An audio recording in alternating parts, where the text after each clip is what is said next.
What's going on, y'all? Deandre Jordan is probably going to be traded sometime soon, and the Cleveland Cavaliers are, of course, right up there in the sweepstakes. I mean, this guy, I'm hearing like there is a high chance that he is going to be traded, and the Cavaliers look to be the favorites.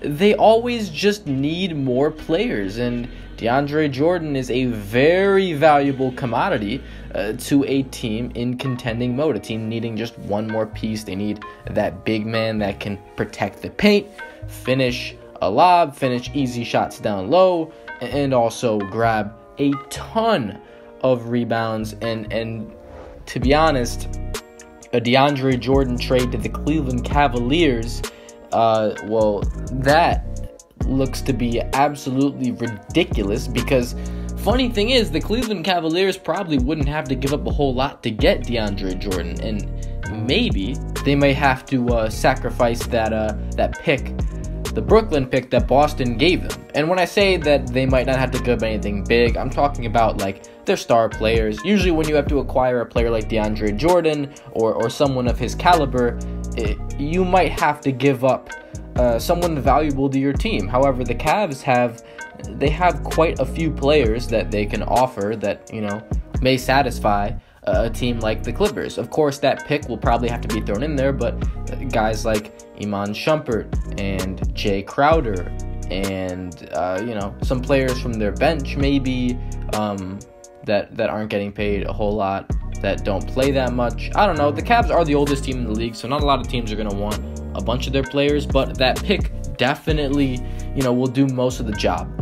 Even though I still think it's like a big mistake of the Cleveland Cavaliers to not trade that pick earlier, because remember, that pick was supposedly a top 3 guaranteed pick, because we all thought that the Brooklyn Nets were going to be so bad that they would be one of those top 3 lottery picking teams, and having that pick would mean that you could get maybe Marvin Bagley or maybe Trae Young, somebody in the top 3. And if you're getting a top 3 player, then that's a great way to build your franchise if you're a team that is rebuilding. So, of course, a pick like that should mean a ton to a lot of these teams that are looking at the bottom of the league, needing a player to help lift them up, to help start their franchise over again. Teams like the Atlanta Hawks, teams like the Sacramento Kings, the Brooklyn Nets. I mean, I think it would be pretty funny if the Cavs ended up trading the Brooklyn pick back to Brooklyn for something. But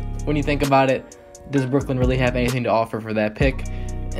Probably not. But still, most teams would love to have that number 3 pick. I think any team would like to have a top 3 pick. And, it's just something that the Cavs didn't get done in time, because for whatever reason, the Brooklyn Nets have been so much better than a lot of these bad teams. I mean, literally, this is a team that isn't in the bottom 7. Like, the 7 worst teams are, 8.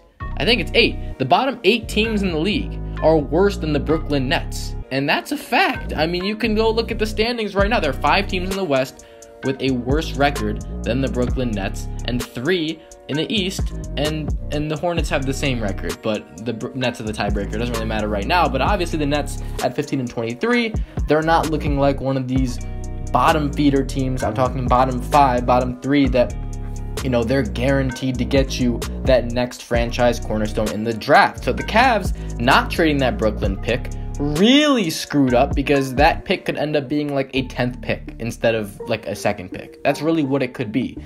So bad decision by the Cavs. Also, the reason why you'd want to trade that, if you're going to argue, oh, well, you don't know the Nets are going to be this good. Well, why would the Cavs want a player in the draft that they have to develop into their next franchise player? Why don't they just trade it so they can get, a really good player in return for that pick? Doesn't make any sense. Now, so the Cavs not using that opportunity where they could have ended up with a better deal, they're trying to trade for Deandre Jordan. They're going to have to give up that pick, but they won't get as much as they should have.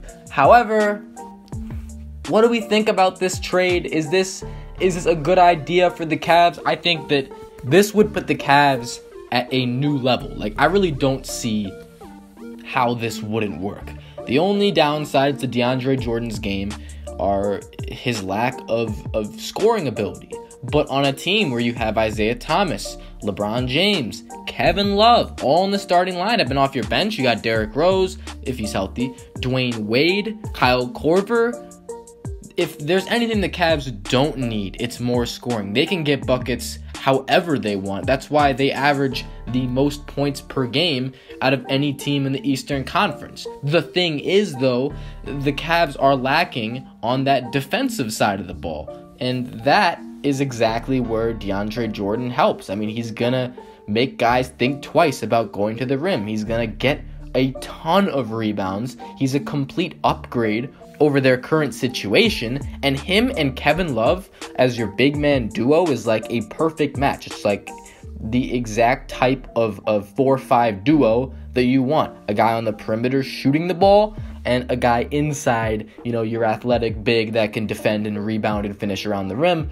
DeAndre Jordan is perfect for the Cavs team. He would work with LeBron extremely well. He's an easy target down low, and he cleans up so many missed opportunities. The Cavs like to shoot a lot of three-pointers, well, he'll be down there to grab those rebounds. I don't think that there's any reason why the Cavs wouldn't want DeAndre Jordan. He is the piece they need. However, the reason why I don't want this trade to happen is because this makes the Eastern Conference completely unfair. It makes it just even more so like, okay, well, we have two teams all the way up here, Cavs and Warriors, and the rest is everybody else is just the field who will never contend with those teams. I don't believe that anybody in the Western Conference can take down the Golden State Warriors, although I do think there's a better chance of that happening than if the Cavs got DeAndre Jordan, teams in the East trying to take down the Cavs with Isaiah Thomas, LeBron, Kevin Love, DeAndre Jordan. Who the hell in the East can stop that? I mean, at a certain point, you just gotta stop. How long are we gonna have these teams just stacking players on? I mean, think about it. The Warriors were 73-9, and they felt the need to stack on Kevin Durant. Obviously, they didn't need to do that, but it's like, you go 73-9 and you're still looking for more pieces? You don't want to keep that same team? You're really gonna not only go out and get another big player, but you get Kevin Durant. Obviously, they didn't need Kevin Durant.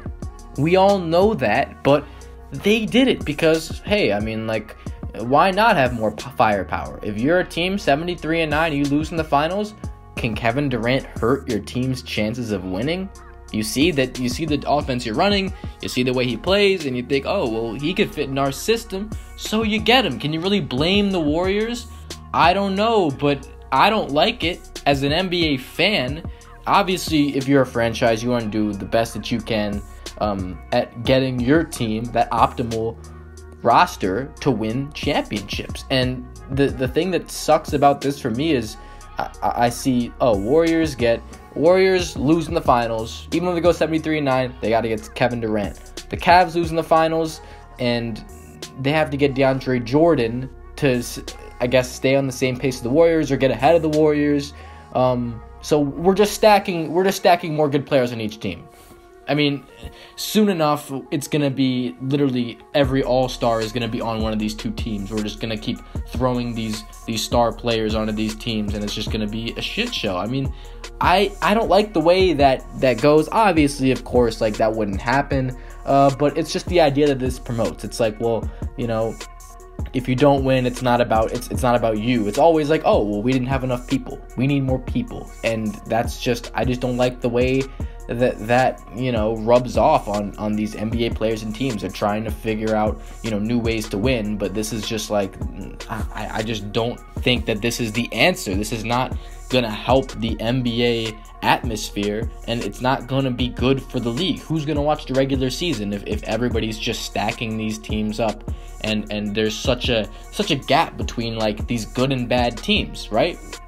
I mean, tanking is like the opposite of this. It's like, well, let's just get rid of every good player we have so we can be terrible. And tanking is a problem too. So it's kind of like there's two sides of this problem. A lot of people just say tanking is the problem. I think that this is also a problem.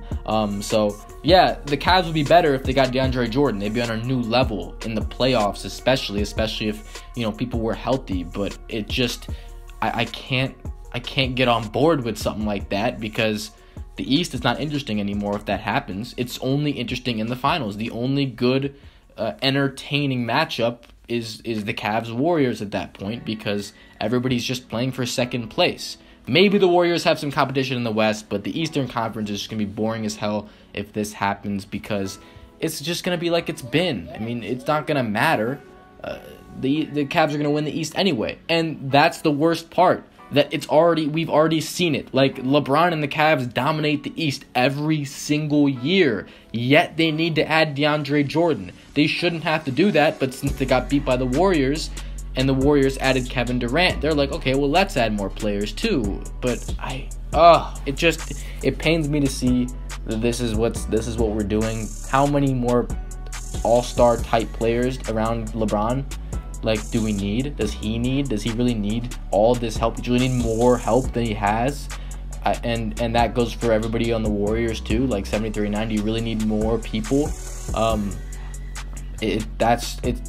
hate that. So let me know what you guys think about that. Leave a like if you enjoyed the video. I'm really curious to see if this happens or not. Obviously, I'm hoping this doesn't happen. No, I don't want to see the Warriors win another championship, but I don't want to see the Cavs more stacked than they already are. I don't think that's required for them to win a championship, but it's just the justification of these types of things bothers me. Anyway, that's going to do it for this video. I'm out. Thanks for watching, y'all. Peace.